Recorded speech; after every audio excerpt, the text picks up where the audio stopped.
لیکن اگر ہم کہتے ہیں کہ اے صاحب میری مدد کر دیں، لیکن میرا مقصد یہ ہے کہ آپ بھی مدد اسی سے کرو گے جو خدا نے آپ کو دیا ہے، تو پھر گویا کہ یہ خدا کے مقابلے والا نہیں ہے.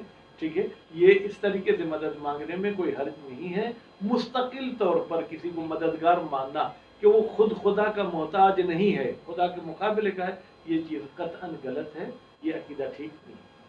اب ایک اور سوال پوچھے کہ اے اللہ ہم تیری ہی عبادت، یہ ہی کا ترجمہ کہاں سے آیا؟ عربی زبان میں نعبدو کا ترجمہ ہے ہم عبادت کرتے ہیں، تیری کا ترجمہ نکالتے ہیں کاف سے. نعبدک اگر کہتے تو اس کا مطلب ہے کہ ہم تیری عبادت کرتے ہیں.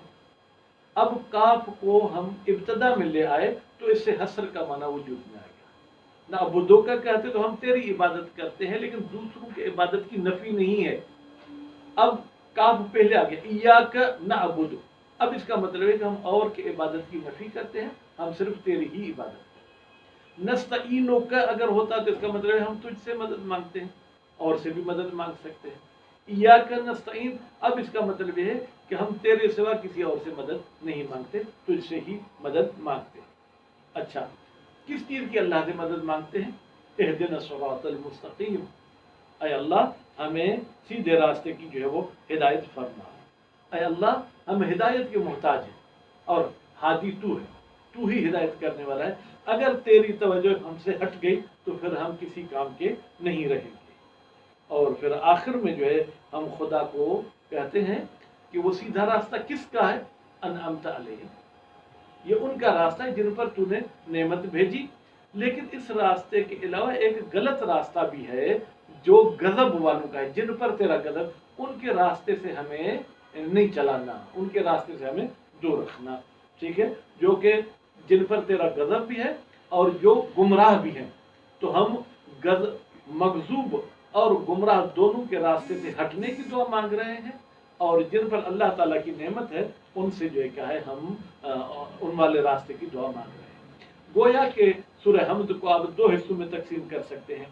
ایک حصہ وہ ہے جس میں اللہ تعالیٰ کی تعریف اور آپ ستائش کر رہے ہیں، اور دوسرا حصہ وہ ہے جس میں آپ اپنی ضرورتیں بیان کر رہے ہیں کہ ہم محتاج ہیں تیری عبادت کے، ہم محتاج ہیں تیری مدد کے، ہم محتاج ہیں صراط مستقیم پہ چلنے کے، ہم محتاج ہیں تیری ہدایت کے.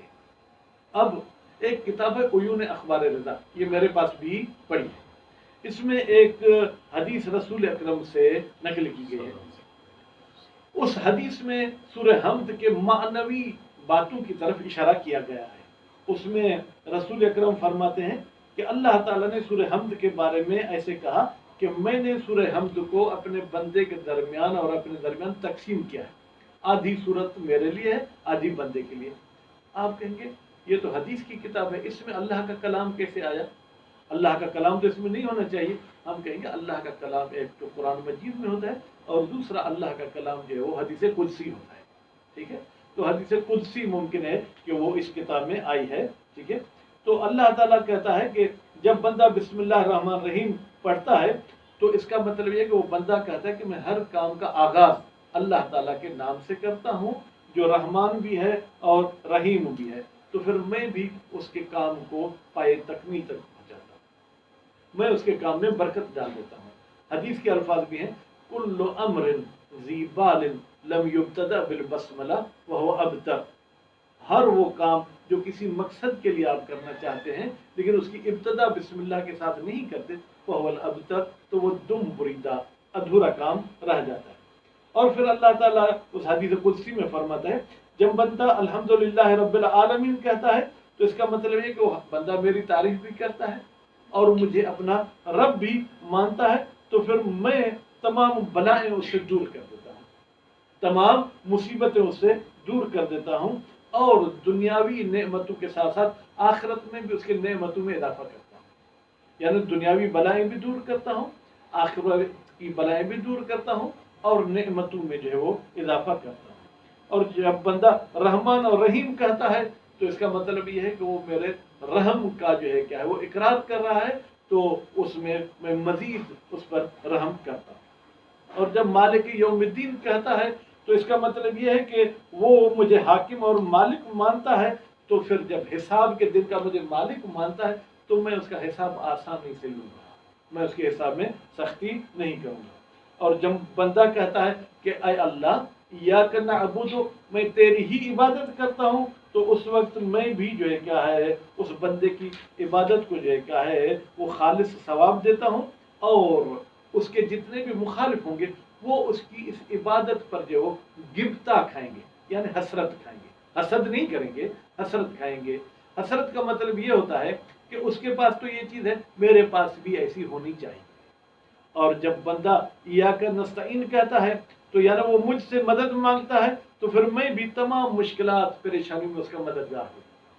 اور جب بندہ اہدنا الصراط المستقیم آخر تک ان آیات کی تلاوت کرتا ہے تو اس کا مطلب یہ ہے کہ وہ مجھ سے کچھ مانگتا ہے اور پھر میں اس کی دعا قبول کرتا ہوں۔ اس لیے کہ ایک جگہ پہ قرآن مجید میں اللہ تعالیٰ فرماتا ہے ادعونی استجب لکم، آپ مجھ سے دعا مانگیں تو میں آپ کی دعا قبول کروں گا۔ ٹھیک ہے، یہ ہمارے بحث کا پہلا حصہ تھا۔ دوسرا حصہ یہ ہے کہ اس سورت کو فاتحۃ الکتاب کیوں کرتے ہیں، یعنی کتاب کی ابتدا اس سورت کے ساتھ کی گئی۔ اب سوال یہ ہے کہ قرآن مجید کیا رسول اکرم کے زمانے میں کتاب کی صورت میں تھا یا کتاب کی صورت میں نہیں تھا؟ یہ ایک ایسا بحث ہے جس میں ہم شیعہ سنی آپس میں الجھے ہوئے ہوتے ہیں۔ شیعہ لوگ کہتے ہیں کہ قرآن مجید حضرت علی علیہ السلام نے جمع کیا، اہل سنت والے برادران کہتے ہیں کہ مثلا خلیفہ اول نے جمع کرایا، خلیفہ دوم نے، خلیفہ سوم نے جمع کرایا، تو ہم مولا علی کے کھاتے میں قرآن کا جمع کرنا ڈالتے ہیں اور ہمارے برادران جو ہے ان خلفاء کے جو ہے کیا ہے وہ ضمن میں یا ان کے کھاتے میں یہ ڈالتے ہیں۔ حالانکہ حقیقت آیت اللہ ناصر مکارم کے بقول اور جو میں نے کچھ مطالعہ کیا ہے اس میں حقیقت کچھ اور ہے کہ رسول اکرم کے زمانے میں ہی قرآن اسی کتابی صورت میں تھا، اسی کتابی صورت میں تھا، اس لیے کہ رسول اکرم اپنی آئین کو اگر تحریری صورت میں پیش نہیں کرتے تو پھر تو میرے خیال میں عام سیاستدان کی بھی سوچ الگ ہوتی ہے۔ وہ پہلے کہتا ہے کہ بھائی آئین کو آپ کتبی صورت تحریری صورت دیں، اس کے بعد جو ہے اپنی تنظیم کو اپنے مشن کو آگے چلائیں۔ تو اس حوالے سے حضرت رسول اکرم مختلف مدارک ہمارے پاس موجود ہیں کہ انہوں نے خود قرآن مجید جو ہے کیا ہے وہ جمع کرایا تھا۔ راوی کا نام ہے علی ابن ابراہیم، وہ روایت نقل کرتا ہے امام جعفر صادق علیہ السلام سے۔ امام جعفر صادق علیہ السلام نقل کرتے ہیں کہ رسول خدا نے علی علیہ السلام کو کہا، اے علی، یہ جو قرآن مختلف کاغذوں پر، مختلف کپڑے کے ٹکڑوں پر، چمڑے کے ٹکڑوں پر موجود ہے، سب کو جمع کرو۔ تو حضرت علی علیہ السلام جو ہے کیا ہے انہوں نے جمع کیا۔ وانطلق علی، یعنی اس رسول اکرم کے بعد علی علیہ السلام چلے گئے، فجمعہ فی ثوب اصفر، پھر پورے قرآن کو ایک پیلے کپڑے میں جمع کر دیا، ثم ختم علیہ، پھر اس پہ مہر بھی لگا دی۔ تو گویا کہ یہ رسول اکرم کے زمانے میں جمع شدہ ہے۔ اب یہ ہماری بحث کرنا شاید گویا کہ ہم ہٹ دھرمی کا شکار ہو رہے ہیں۔ علمی طور پر ہمیں جو ہے کیا ہے گالی کے ساتھ کوئی مسئلہ حل نہیں کرنا ہے، دلیل کے ساتھ مسئلہ حل کرنا ہے۔ اور اس کے بعد ایک راوی ہیں یا ایک محقق ہیں خوارزمی صاحب، جو اہل سنت کے مشہور جو ہے وہ مصنف ہیں، انہوں نے اپنی کتاب مناقب میں لکھا ہے کہ قرآن مجید دو شخصوں نے جمع کیا، علی ابن ابی طالب نے اور ابی ابن کعب نے، لیکن وہ بھی رسول اکرم کی زندگی میں ہی۔ تو اب وہ رسول اکرم تو جس کو آرڈر کرتے تھے وہ وہی کام کرتے تھے، تو گویا کہ یہ رسول اکرم خود کر کے گئے ہیں، لازمی وہ سب کام خود تو نہیں کریں گے، کوئی کام ان کو کہیں گے، کوئی کام ان کو کہیں گے۔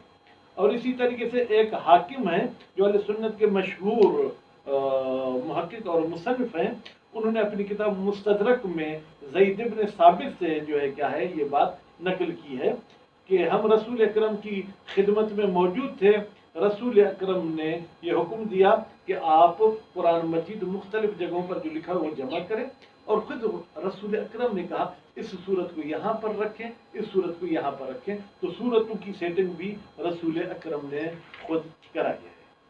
اس کے بعد طبرانی صاحب ہیں، ابن عساکر ہیں اور شعبی صاحب ہیں، وہ بھی نقل کرتے ہیں کہ انصار میں سے 6 ایسے انصار تھے جن کو قرآن مجید کے جمع کرنے کی رسول اکرم نے ڈیوٹی لگائی تھی۔